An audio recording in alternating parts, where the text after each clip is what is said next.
All right, everybody, welcome back to the Breakout podcast, the first Welcome back. It's distance been so learning long. episode or social distancing. Unfortunately, we have a guest though. I'm Ethan Dubofsky, as always, one of your hosts, Akira and welcome and back. today we have a guest. Would you like to introduce yourself? Sure. My name is Kevin Skelly. I'm the superintendent of the San Mateo Union High School District. That's the district that has, let's see, Aragon, Burlingame, Cappuccino, Hillsdale, Mills, San Mateo, and also Peninsula Continuation School. So yeah, we have about 9,000 kids, and we are also the sponsoring district for DTEC. Lots to do. Lots to do. Thank you for coming on. We started with you're our first outside DTech guest. We were always planning on getting some, but really thank you for. We probably had to work it into your schedule, not an easy thing. So thank you, truly. Yeah, thank you so much. Starting off, just a question: like, how did you get to be the superintendent? What steps were taken? Like, how in your career did you build to this point? So my parents came to this country from Ireland. That my granddad was a elementary principal in a small town in Ireland. I went to school in Virginia. I always thought that my parents were into social justice and trying to do something good for the world. I was an athlete and played sports, and then I got into Harvard University and studied economics there. And when I finished, sort of wondered, what am I going to do with myself? And I couldn't think of a better profession to give back or do something that would help improve the world than become an educator. So I taught in a program for bright kids from poor neighborhoods in Washington, D.C. For several years. I taught math and statistics. And then I went to Ecuador and worked with Shushan boys and their families and played the equivalent of professional basketball there. Then I came to the Bay Area, taught for a while, became an assistant principal, got my doctorate, was a high school principal for 11 years. Mm-hmm. Then I moved to San Diego, where my paths crossed with a Dr. Ken Montgomery, whom I think you know well. He was I was the associate superintendent, and he was an assistant principal at middle school after being a really great high school teacher, and did that for a while. And then I was a superintendent in Palo Alto for 7 years, and then took a little time off. And eventually found my way to San Mateo High School, where this is my 5th year as superintendent. Yeah, wow. Amazing, long journey. Yeah, I know. That's what happens when you get old. Yeah, you have a long journey. Yeah. Very interesting. Yeah. Akira? So another question we like to ask is, what's your favorite thing about your job, and then what's your least favorite? So my favorite thing is just the variety of the work, right?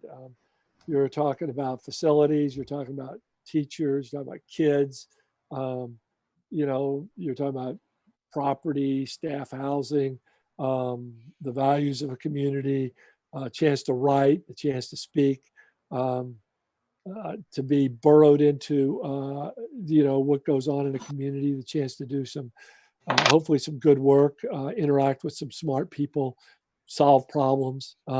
What I don't like is this phase we're in here. This sucks. I don't like distance learning. I don't like virtual learning. I mean, I think I'm liking Zoom meetings better, but they're still not nearly as good as being with people. Yeah, you can't really substitute the real experience. That's right. Why are you passionate about education? Like, where does that come from? So I think some of it is my parents, my history. I think if you look at any social problem in this country, whether it's racism or income inequality or different, tolerance issues, social emotional health. Every piece touches on education. Education is always part of the solution, and we have a chance in education to be part of those things. And if you look at the arc of history, public education has been a big part of solutions. For example, issues around tolerance. Schools have been at the forefront there. Issues around drunk driving, take that as an example. So much school time went into that until we really changed the way people thought about that. Integration. Schools were asked to play one of the biggest parts in integrating this country. And so if you look at all those pieces, so that's motivating. And then the other piece is I've been really fortunate in my life, and I don't really have anything that I can point to that I've done. I've received a lot of gifts. And so what do you do with the gifts that you have? And for me, the best response I can come up with is to try to do something for other people. And for me, the best way to do that is through education. Other people have their own deals that they do, but for me, that's the way I found most powerful to be involved in making the world a better place. Yeah, that's great. Just a follow up to that. To that question. How do you inspire others to be passionate about education? Because I think you're seeing, I don't know if this is a new thing, but a lot of students are finding it difficult to, I guess, relate to education, to find a way to be interested in it in certain facets of it. So how do you, or how do we as a culture inspire people to become more educated, or, inspired to be educated? So I believe that learning has to be prized almost more than anything else. And so I try to model that, like, be curious about stuff, be curious about, what does, what is it called? Just the origin of words, right? Like the word posh, it has an interesting etymology. So how do you figure those things out? So I think modeling is the most important thing you can do on almost anything.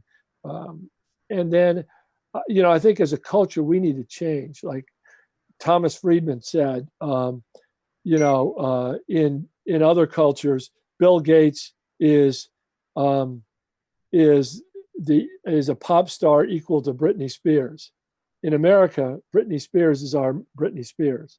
Right. In other countries, Bill Gates is their Britney Spears. And so when you live in a world where learning isn't particularly prized, it's not a recipe for success, right? Yeah, that makes sense. Akira? Next question. What does a day in your life look like? So starting from the morning. Is this pre-pandemic or we'll do pre first and then we'll see how it changed. All right. So pre-pandemic I try to hop on my bike, ride the 4.3 miles it is to work, meet with people all day, write some stuff, have meetings, talk to city governments, talk to principals, talk to other staff. We have three sort of major, houses in the district. One is around personnel, one is around learning, and then the other is around operations. So budget, land, all those things. Spending time with them, interacting with the school board because they have opinions on everything and they're the ones that hire me. And then, one meeting, one conversation, tackling my inbox. Often I have night meetings, and then I'll either ride my bike home or put my bike on the bus, and then if I have to go out to schools, I'll drive to work, and then I'll, go visit a school if I need to. I like to observe teachers. I like to spend time when there's something good going on campus. In this pandemic shelter-in-place world, I'm channeling my inner Joe Biden and staying in my basement here for meetings. and it's just one Zoom or Google Hangout call after another. Yeah. Then I'm trying to write something to staff every day, just to sort of assure people that we're thinking about what's going on. So anyway, those are pieces that and then try to get out a little bit. You can only sit so long. Yeah, it's nice to get out after long days inside. So yeah, and I think I'm noticing more who's taking care of their garden. Hear the birds a little bit more. All those things that come with slowing down a little bit. Yeah, take for granted. I mean, that seems exhausting. I don't know how you do it. A ton of Zoom meetings like constantly throughout the day. Yeah. Well, it's just where we are now. Yeah. So like so when does your day start and when does it end? Like time wise, when do you wake up and when? I try to wake up at 7:30. Okay. And then I'm on manageable. 8:15, and then just go until we get done, and then take a walk. Yeah. Speaking of like coronavirus, how has that impacted education? I mean, everything is utterly different. There was a good article in the New York Times where I think it's 36 teachers shared their experience of what it's like. I think I don't know what students feel, but it feels sometimes like a soulless enterprise, right? There's just all the life of education has been sucked out of it when you're online. So I think that's a bit, and sort of the connections that come with doing things in person are just so much easier. And then how do you keep people safe and deal with their concerns and all that? I mean, that's a shame to hear that. You say New York Times. I'm gonna have to read that. Yeah. I'll see if I can send it to you in the chat. Sure. Where do you think education goes after? So not like in the near future, but how do you think coronavirus or just the atmosphere around it has shaped education in the long haul? Like, do you think this is something that we can come back from in a way? So I think education is going to be totally different than it was before. I don't know how it is. I don't know how it's going to be different, but I think there's going to be much more acceptance of long-term, some kids are going to really thrive in this atmosphere. And so, those are kids, that we're going to do more of that. It depends on what happens with the coronavirus going forward. But it's going to change. And I don't know how it is. Many more different places that kids take classes. I think, DTech, one of the things you do is you have a lot more flexibility about where kids meet and how those, and I think that's going to happen to us as well. Adding on to education changing due to COVID, what are your thoughts on people possibly going back to school in the fall? We want kids to have that option. I don't think this is working well, particularly for kids who are at risk. We have kids that are sort of falling off the face of the earth when they don't have to go somewhere. Hard enough sometimes to get reluctant learners to do things. Now you make it a virtual world where technology is spotty and the like, and now you really got a challenge. Yeah. So what steps are we, like you say, you want them to have that option? Are there any things that need to happen for that to be available? Yeah, I mean, we're following the county health directives that are coming out all the time, where they're relaxing different things, allowing certain activities, all those pieces. So, we'll take our direction from them in terms of what to do next. Yeah, okay.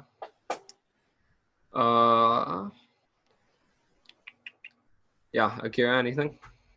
So going back to education, what is some advice you would offer to anyone wanting to pursue a career in education? Get ready to work hard, but sort of like the Peace Corps used to say, It's the toughest job you'll ever love. It's a jealous lover. It always wants more of your time. You're never done. There's always one more kid to reach out to or one more conversation to have. But it's super rewarding. I think if you're committed to making the world a better place, there's not many ways that are more powerful. And then I think my advice to kids is, be curious about this world. I mean, not only because it'll help you with jobs, but you'll be a more interesting person. I've been married 35 years. Is it 35? Yeah, it's 35 this year. So I should know that. I'm not as good looking as I used to be. But I think I'm still a fairly good conversationalist, and your looks are going to go away. And then, sure. You're going to be stuck with somebody that might as well be interesting, right? Of course. So that's one piece. And then the other piece is, it's been my experience that, as you get older, you can't do as much of the stuff. But if you're curious about things, there's always something else to learn. You're never going to be bored. So if you can enjoy a good book or learning something new, learning in and of itself has value. Yeah, I definitely agree on taking the options that are given to you, and DTech really does help give students new options and new things to do all the time. Right. And like this, right now we're filming a podcast during our intersession, and other schools usually don't get these opportunities. So we're super lucky. Yeah. And you probably see some kids who don't take very good advantage of that intersession time. Yeah. But to your credit, you do. So good for you. Yeah. Thank you. Have you ever thought about writing a book? That's something I would definitely read. You have a very interesting, as you said, I mean, you have a very interesting life. Yeah, well, thanks. So if you go to smuhsd.org, you can see some of the things I've written over the past 5 years on education. And then I try to send something to staff every day, but something to families every couple of times a week. So that's awesome. All right. Well, thank you, Kevin, for joining us. I think we're going to close it down. And then let me just make one more shout out to your principal, Go for it. Dr. Montgomery. He's a wonderful man. He and I chat about the school fairly often, how he's doing, how his daughter's doing, everything going on in his world. And, he's done a great job with DTech. He used to work in the district here. He was an assistant principal at Cappuccino before that, and just a great guy. So you're lucky to have him as your principal. I think you both have very underrated jobs. I think you both don't get enough credit. And that's why we do this podcast. We want people to share their stories and for more understanding around just all facets of life, all jobs, all styles. So really appreciate you coming on. Hey, you're welcome. Anytime. Thank you so much. One more thing, you do us a favor. We need a thumbnail for the YouTube video. So if you could just make a pose or something, we're gonna put it on the front screen. So like a smile or something, a thumbs up. All right, you got the photo? I know. Yeah. All right. Okay, we're good. Perfect. Thank you so much. All right. Speaking of DTech, what sort of work do you do with Dr. Montgomery or Design Tech? What's been your experience working with them? Yeah, thanks, Jacob. So we are you're a charter school, and we're the chartering agency. So we're responsible for your budget, or making sure you guys are solvent. We also make sure that the quality of your education is good, that students are doing well in your school. We have a 5-year plan there. We work with you on like who gets admitted to DTech in terms of the parameters there.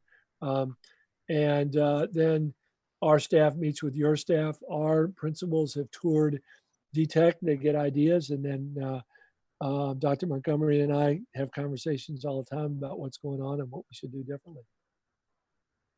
Right. All right. Thank you so much, Kevin. We really appreciate it. Thank you so much, Kevin. We'll do this again. All right. See you later. Great. Bye. Take care. Bye-bye. Bye.